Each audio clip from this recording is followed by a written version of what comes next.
Okay,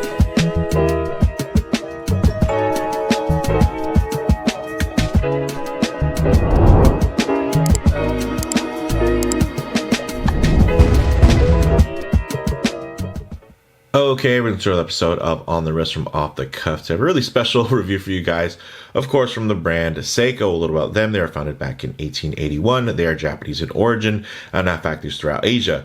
They cover all segments from entry level to high end. And in terms of what type of watch, this is a dive watch. Some key characteristics: design language. When you're looking for a diver, of course, you're going to want water resistance, typically some type of screw down crown. You want something that's tough, legible with a dive time bezel, and a diver's extension is always nice if, you know, on the bracelet. Now, this is the JDM Prospex SBDN075, or the international reference would be SNE573.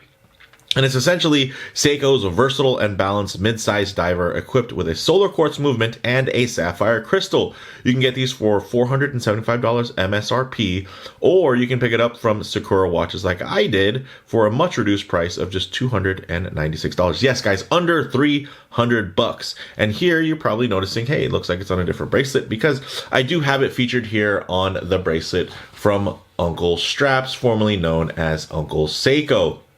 This is their executive bracelet. It goes for $99, and it's a 5-link Jubilee-Style. And honestly, this combination really comes together. And this watch isn't new. The bracelet style isn't new. But you know what is new? The Marine Master 200 release that had everybody ablaze in the comments section. And I have to say, this watch is kind of the answer to everyone's requests and complaints with the Marine Master 200. So with that said, that's what kind of inspired me to pick up one of these and reshare it with you all, because I feel like there was a lot of people calling out for a watch exactly like this. So with all of that said, let's go ahead, zoom the camera out, get this piece in hand, and take a closer look. Okay, guys, so as you can see today on the wrist, I'm actually wearing my new Marine Master 200. And why I feel like this watch is probably the antithesis here of what people wanted in the comments. Something simpler, right? Still less comfortable, less busy, similar size, nice and slim, more accurate. So you're getting now quartz, still hassle-free with a solar quartz. And then, yeah, essentially less busy, you know, something a little bit more generic in terms of its design aesthetic, something a little bit cleaner and more versatile. No confusing Marine Master text across the dial. And there you have it, guys. You have this watch. So this should definitely be the default watch enthusiast choice for Seiko at this point, just because it honestly hits so many of those wickets. And of course, when you add on this bracelet, it just takes it to another level. This actually just, for the black dial variation, does only come on a strap. But again, at the price under $300 from Sakura Watches, with that leftover money, you can get a beautifully done bracelet, which we'll get into. But this is also going to be a review of the watch itself, so let's get into some of those details. Now, you're going to have a 38.5mm diameter, which is very nice, and because of its broad shoulders, it's going to wear very well as well. Also, you're going to have a more traditional lug opening versus a boxed lug there. So it's going to have a bit of a cleaner integration, right? Which is a point of contention for a lot of folks who wear and enjoy Seiko watches. Now, the thinness here, just 10.6 millimeters thick. So very, very thin, beautifully done and compartmentalized in terms of the mid case. And then, of course, that beautiful, proud bezel, which is going to give you some nice tactile integration and action. Now, in terms of the lug to lug, just 46.5 millimeters lug to lug, stainless steel, brushed and polished, and no Dia Shield coating here. So if you brush, if you do put on an aftermarket bracelet, guess what? It's going to match perfectly. So that is nice. So you're just going to have clean, uncluttered steel there. And then you get to the crystal, which is a sapphire crystal at this price point. A lot of people don't expect that. Yes, sapphire crystal. So you have that too, right? So the value proposition's there. You're getting a unidirectional rotating bezel, 120 clicks. Ooh, nice and smooth. Feels exactly like a Seiko bezel should. Beautifully dampened, very smooth, with a very signature tactile click for the engagement, not overly clicky. It's never going to be something that's going to feel harsh on your fingers, where you're going to not enjoy turning it. This is definitely a joy to turn. And no, it's not as ratchety as some other bezel actions out there, but it definitely is going to be one that's going to inspire use because of just how well it actually performs. Now, the crown screw down, although unsigned, which is normal for the Prospex line. Now, inside, although you can't see it because there is a solid case back there, non-display, whereas you have a display case back here to show the movement. But hey, here, this is going to be a solar quartz movement. It's their caliber V147, which actually has a 10-month power reserve on a full charge, which is great. And it's rated to plus or minus 15 seconds a month, which is really good.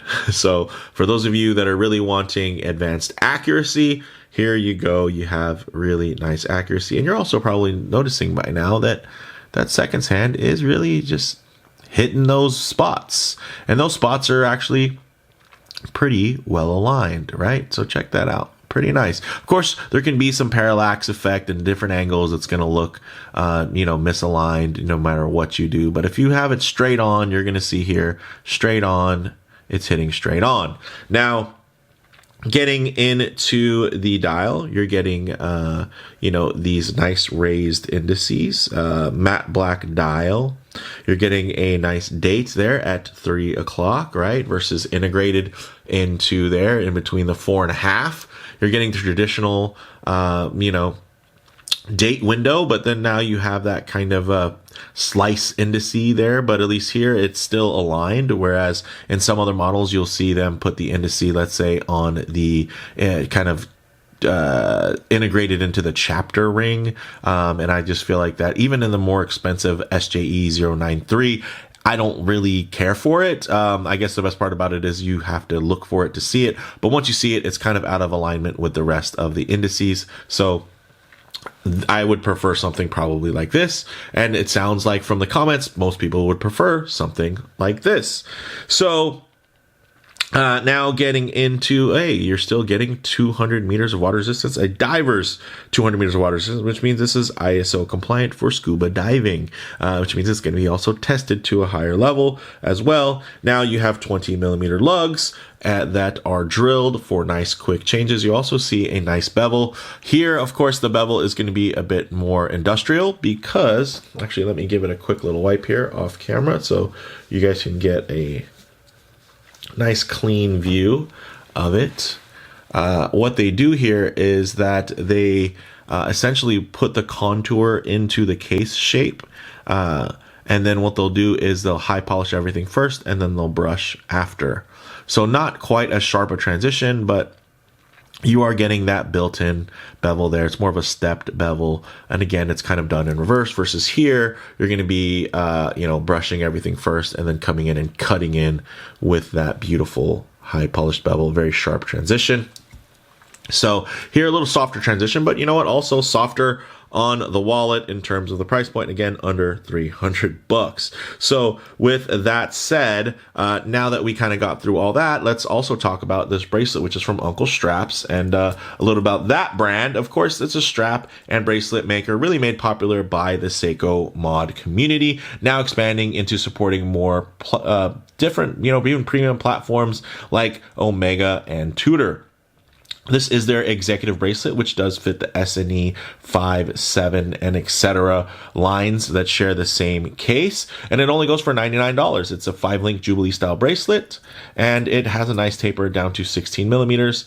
And, this thing just works. It's 316L stainless steel, 16 millimeter milled clasp, 3-position micro adjust, flip lock, push button, milled. I mean, it just does everything and doesn't overcomplicate things, right? Some people aren't big fans of the slimline clasp that's here, as well as that traditional diver's extension in the stamped section there. Here, you're not going to have a diver's extension, but you know, how many of you are really needing or using a diver's extension? Not too many. So this thing is very, very nice.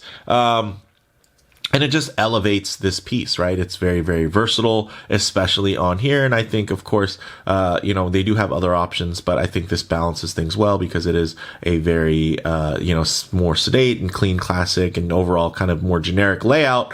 So it is nice to add a little pop of something there, especially to tie in with those nice high polished bevels by having, you know, some polished sections here. And then, of course, since it is so thin, you do want something that's going to wear really beautifully. And you can see this is very well balanced in terms of the thickness of the links and the thinness of the case. So I do like that a whole lot. And yeah, this thing is clean. And then the watch itself can be purchased cheaper. And then you can get this with the money that you save. So I think that's awesome. So with that said, let's actually get this piece on the wrist and see how it wears. Okay, guys, as you can see on my 7.5-inch wrist, this wears absolutely beautifully. Check out that profile. Very, very flat. Let me get the camera to focus here. There you go. Very well defined. And just overall quite handsome, guys. I mean, look at that thinness. That's wild. Of course, if I do have my wrist a little bit too close to the camera there, you're going to get a bit of perspective distortion. So what I like to do is keep my wrist nice and low and then just tighten up the frame so you guys can still get a detailed look, while maybe just keeping a bit of a truer aspect ratio in terms of how this may lay on your own wrist. And as you guys can see, even though I do have a larger wrist at 7.5 inches, it is quite round. So it's not like it's super wide and accommodating. So I do have to be, of course, quite conscious about different fits and whatnot and how things are going to lay on this wrist. Actually, let me give this a little quick dust off real quickly there, because I think there was a little bit of dust on the crystal. Here we go. Check that out, guys. Beautifully worn. And the crazy thing is as similar as this is to the new Marine Master 200 in terms of just the overall kind of theme. This watch is pretty universally adored by enthusiasts. I would say probably non-enthusiasts, not as much, because it's just, you know, looks kind of like a generic kind of Submariner style of watch, of course, with a more recognizable name than your typical homage brand. But in terms of enthusiasts, this is exactly what a lot of folks really enjoy. I would say, you know, my son has one and wears it quite often.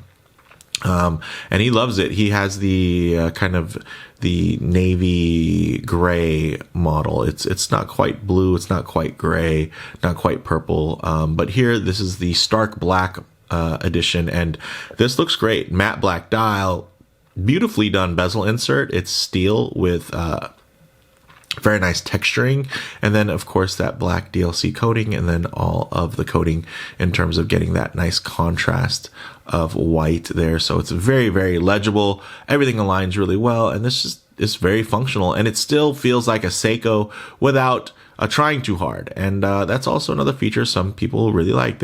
Some like myself, I really enjoy when a brand challenges themselves and they do things a little bit more creatively and you know, really push the design envelope. Here you're gonna get something that is not necessarily pushing the envelope quite as much, but it's a lot more restrained, and overall it's gonna be more versatile and subdued. But hey, that's what a lot of folks look for in a watch like this in terms of versatility for everyday wear. I think this is definitely a really, really great choice for a lot of folks.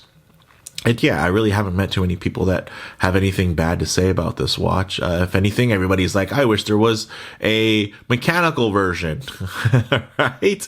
And we kind of have a mechanical version, but there's a lot of controversy around it. So at some point, I should probably just do a side-by-side comparison about the two watches. But until then, let's go ahead, get this off the wrist, set up for some loom shots, low light transition, and closing thoughts. Okay, let's go ahead and hit the light here. Yes, so definitely has the modern Lumarite shining quite brightly. And yeah, it should always be pretty bright, because this is the kind of watch you want to take out in the sun, and you have to take out in the sun to get a charge. So that is another thing where it just kind of works pretty naturally. But one thing I always like to work in is a bit of a low light transition because you're not always going to be out in the middle of a field enjoying direct sunlight. A lot of times you're going to find yourself coming in and out of buildings, walking underneath overhangs, or just hanging out underneath the shade of a tree. So it is nice to see what these colors, textures, and finishes render like in less than optimal lighting, to maybe even include a bit of harsh lighting, which typically could expose any types of production defects. But all you're going to see here is maybe a little bit of dust thanks to 4K, but this is a pretty relatively unworn new watch. So it's still looking quite pristine, and you guys can see it is very legible. Check out the contrast, classic black on behind the white, great green popping in terms of that lume. And again, look at that. That's intense. It's very good, and you can't argue with it. It's just well done, and it's a strong suit for the brand, and let's give them their flowers when they're hitting it like they should. So this is just really, really fantastic. And in terms of light play, there's not a huge amount of play there, but hey, at least you're adding now the nice finish. Look at that fine satin brushing there as the light just rolls off of it on that beautiful bracelet from Uncle Strap's executive bracelet, that Jubilee-Style. Very, very clean, very, very nice, and also of course quite comfortable. It's going to be, there's a trade-off for comfort, right? You're going to have some shorter links, you're going to have something that may be a little bit looser in terms of its construction, but here this is definitely not the Jubilee of old in terms of that 5-link style. This is with modern production tolerances, and I have to say this thing holds together quite well and feels really fantastic on the wrist. And it's very easy for it, especially on this piece, because this is of course a much lighter weight solar quartz piece. Now, closing thoughts, guys, on the wrist. This is an excellent mid-sized fitment. Smaller, but those wide lug shoulders really add presence to avoid ever feeling undersized. So although, you are getting that smaller dial and that larger bezel and, overall smaller scale, the proportions are really well thought out, because now with the wider shoulders, it's going to give you still the wrist presence you're looking for if you do have a larger wrist, or if you just enjoy the look of a larger watch while having maybe a smaller wrist, right?